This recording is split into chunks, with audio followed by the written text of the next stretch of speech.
Welcome back, boxing fans, to another great show with Sean on boxing. So I was just listening to JB doing his tap dancing performance once again because this is something this guy consistently does on his channel. I saw him literally trying to give Elijah Pierce all the credit in the world for being an entertaining fighter. And isn't that what you all want? Isn't that what you want? An entertaining fighter that entertains every time he steps in the ring and just calls out the best fighters? See, that wouldn't be a bad take if it wasn't a complete contradiction of everything this guy does on his channel consistently, which is literally shit on every single fighter that's not black that fights like that. Entertaining, vulnerable, gets knocked down, but scores sensational knockout wins. See, all those guys get zero credit for fighting like that. They get called limited. They get called basic, right? But when you talk about Elijah Pierce, those words never come into the conversation. He didn't call Elijah Pierce basic or limited, right? No, of course not, because he's a black fighter. So, of course, he would never disrespect and downplay him. And this is where the contradiction unfolds. No one gives a fuck what you have to say about him being exciting because we hear you literally shit on every other fighter that is exciting consistently. So who's going to listen to you now? We know the only reason you're pushing this guy is because he's black, not because he's great, not because he's even the top 10 fighter in the 126-pound division. He just fought literally a guy that got knocked out by a newie 5 years ago, right? And just came off of a loss in his last fight. That's who Elijah Pierce just fought. A guy literally coming off of a knockout loss, got stopped in 4 rounds. It took Pierce far longer to knock out this guy, right? So once again, I mean, it was less than a stellar performance from this overrated fucking fighter who's getting praised only because he's black. Not because he's good, not because he's top of the division, not because he's a guy really pushing for any big fights right now. He's fighting on a YouTube channel, right? With no major promoter, right? You're probably never going to see this guy in a major fight unless he becomes a mandatory. And fighting dudes that are literally ranked 50th probably isn't a great way to put yourself into a mandatory position. I mean, maybe it will, but probably it won't, especially when you don't have a major promoter behind you. But the irony with this situation is Inouye got criticized and shit on for fighting that guy. And he knocked him out, I think, in 2 rounds. Elijah Pierce gets praised for beating this guy years later after coming off of a loss in his last performance, right? And somehow that's supposed to be something people are excited about. Really? Well, when you fight somebody that is realistically a top-level fighter at this time and place, then we can give him praise. You know, maybe he can fight a Shushu Carrington, right? Let's do that. Both are contenders. He can face Shushu, and then the winner will get hyped and get a world title fight. But at this point, no one fucking is even talking about this kid except for JB. And we know why. Only because he's black. If he wasn't black, JB would literally be shitting on him and criticizing him and calling him limited and one-dimensional. And the funny thing is, he literally used Manny Pacquiao as an example of a guy who's got knocked out and dropped many times to try to justify Elijah Pierce's career. Except by 28 years old, Manny Pacquiao is probably already a 5-weight world fucking champion. And he tried to compare the opponent, who he can't name because he doesn't even know who he is, to fucking Jeff Horn, who he said is a school teacher. Yet Jeff Horn, as he stated on many occasions, is one of Bud Crawford's best wins of his career. So literally you're shitting on Bud Crawford's best win of his career, one of his best wins, by saying this guy beat fucking Manny Pacquiao in a controversial hometown fucking fight that everyone felt that Pacquiao got robbed in. But you're going to use that to justify Elijah Pierce's performance. But yet, Elijah Pierce has never fought a fighter in Jeff Horn's level. Never. And may never fight somebody at that level. Not the way his career is going right now. He's 28 years old, going on 29, and is he anywhere close to fucking doing anything in boxing? I don't know. You let me know. But the irony after that, then this other video that came out shitting on Canelo Alvarez. And the best comparison I can make here, which once again proves this blatant fucking double standard, the hypocrisy coming from guys like JB, is comparing Errol Spence to Canelo Alvarez. So Errol Spence was defended, specifically by this guy, like fucking crazy for cherry picking Mikey Garcia, who came up 2 weight divisions to challenge Errol Spence for his IBF 147-pound world title. Literally, people justified it like crazy.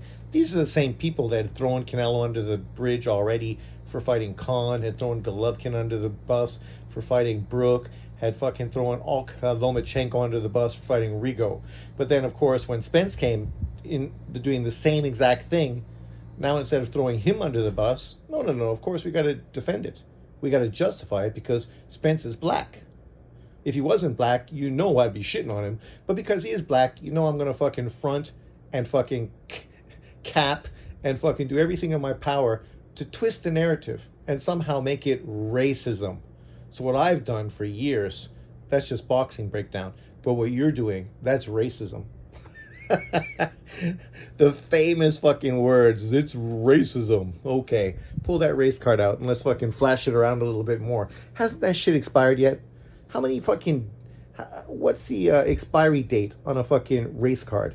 Because these things seem to never expire. They fucking just go on and on and on and on and on. For 400 years, the race card's still been going on. And it's still fucking kicking up dust every time we turn our head. But in this case, let's break it down. So Spence fights Mikey Garcia. He's praised for fighting him. And when people point out the similarities between these other circumstances, they go, well, Errol Spence didn't call him out, right? It's Mikey Garcia who's trying to be great. Errol Spence didn't try to call him out. He's just defending his title. Well, yeah, exactly the same as Canelo Alvarez, who also didn't call out Bud Crawford. Bud Crawford is trying to be great. Canelo Alvarez is just defending his title.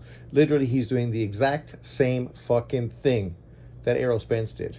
And ironically enough, Canelo gets criticized because, well, instead of fighting Bud Crawford, he should be fighting David Benavidez.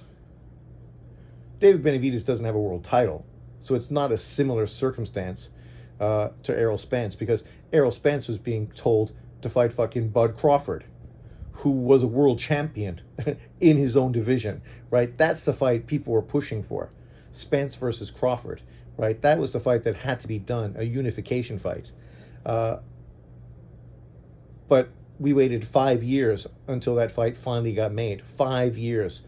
We fucking watched the PBC and Errol Spence fans duck, dodge, and dive to avoid fucking Bud Crawford, only in the end to get fucking flatlined, right? So trying to compare Canelo to him, it's a little different because, ironically enough, David Benavidez doesn't fucking have any titles, right? He's a contender. He's not a fucking champion. Unlike Bud Crawford, people were pushing for a unification fight. People are using Benavidez to shit on Canelo Alvarez. But ironically enough, it's hard to shit on Canelo Alvarez because let's look at Canelo and Errol Spence. So Errol Spence was a one-weight world champion who had 3 titles in that division. Lost for undisputed. Got knocked the fuck out, right? Canelo Alvarez is a 4-weight world champion. Was a champion in 154, 160, 168, and 175. So 3 divisions more he's won world titles in compared to Errol Spence, who's only won in 1 division. And I remember Golovkin getting a lot of grief and a lot of criticism, specifically from this individual, because he was only a 1-weight world champion.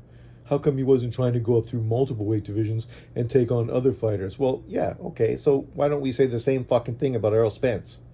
Because Errol Spence is black, so that's racist. We can't accuse him of something we accuse a white fighter of, because that's racist. Oh, okay, I see, okay. Yes, so sorry, Golovkin fucking ducked and dodged and only fought in 1 division.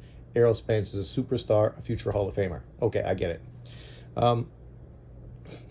And ironically enough, Canelo Alvarez also became undisputed, beating all the champions at 168 pounds to do that.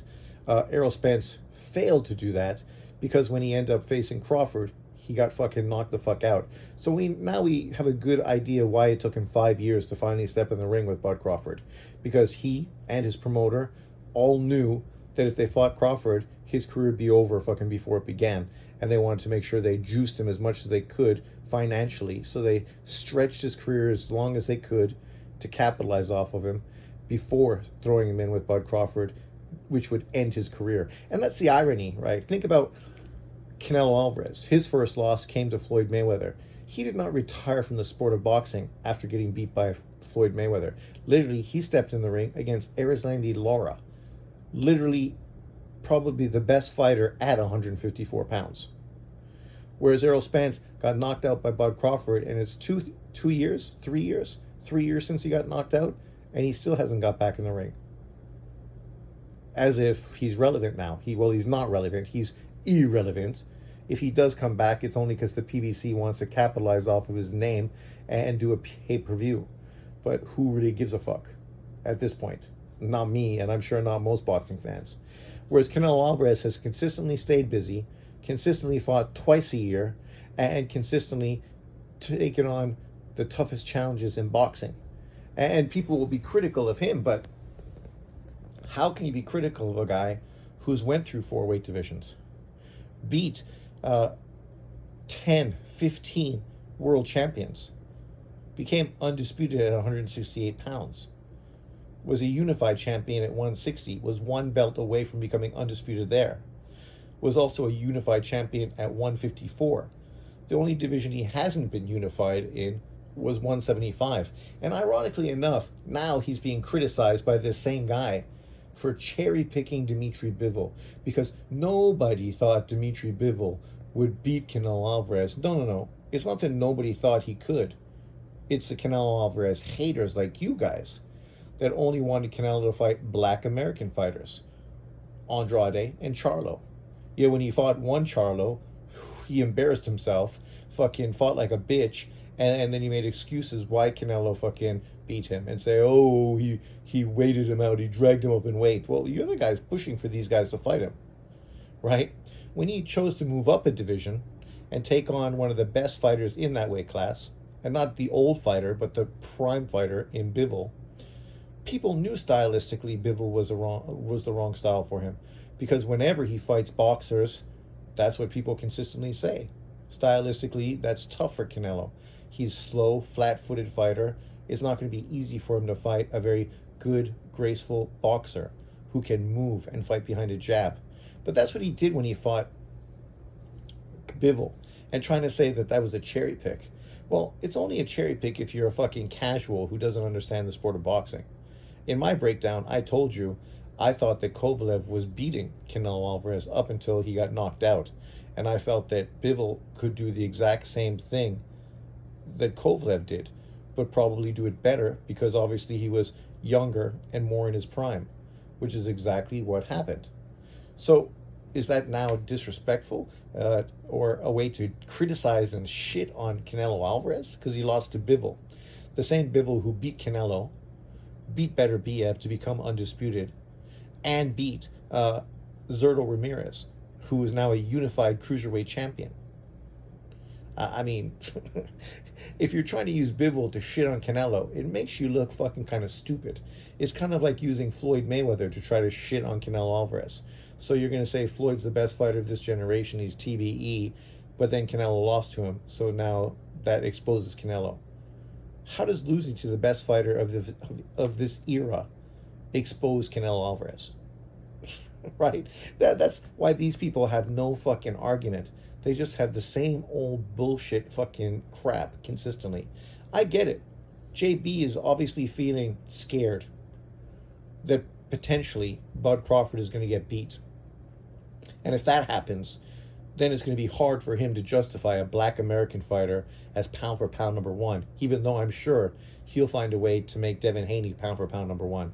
I'm sure he'll find a way where there's a reason. But I can see why at this point he feels afraid because of all the narratives he's been pushing, all the race fucking baiting he's been pushing. If Canelo does beat Bud Crawford, that's going to be hard for guys like him to swallow. right? Whereas for me, if Bud Crawford beats Canelo, I predicted that he potentially could beat him. So it's not really going to be hard for me to swallow at all, because I literally told you, if he has good legs, look for him to potentially do the exact same thing that Bivol did. There's a blueprint. Bud Crawford is a great fighter. He's got a longer reach than Bivol, and he's got great legs, where he did. We don't know what he's going to be with extra weight, and now that he's 38, these things may not be quite what they once were, and that could be the difference, right? So if he beats Canelo, I'm not going to use it as a way to shit on Canelo Alvarez's legacy, but guys like this will, right? Even though to lose to Bivol, Crawford, and Floyd Mayweather, like, think about that. Think about when you look back 25 years from now and you look at Canelo's resume, and the only 3 losses he has are to 3 Hall of Famers, right? 2 of whom were undisputed, and 1 of whom is considered the best fighter of his generation. It's going to be hard to use that as a way to shit on Canelo Alvarez, specifically when there's a lot of other fighters who've got tons of credit, yet have done less and been beaten by worse fighters than that. But see, this is, of course, the stupidity you get from ignorant, dumbass motherfucking fans like this, who are just trying to push racially fucking motivated diatribes, right? Because if they're talking about boxing, you wouldn't even need to make this video once again.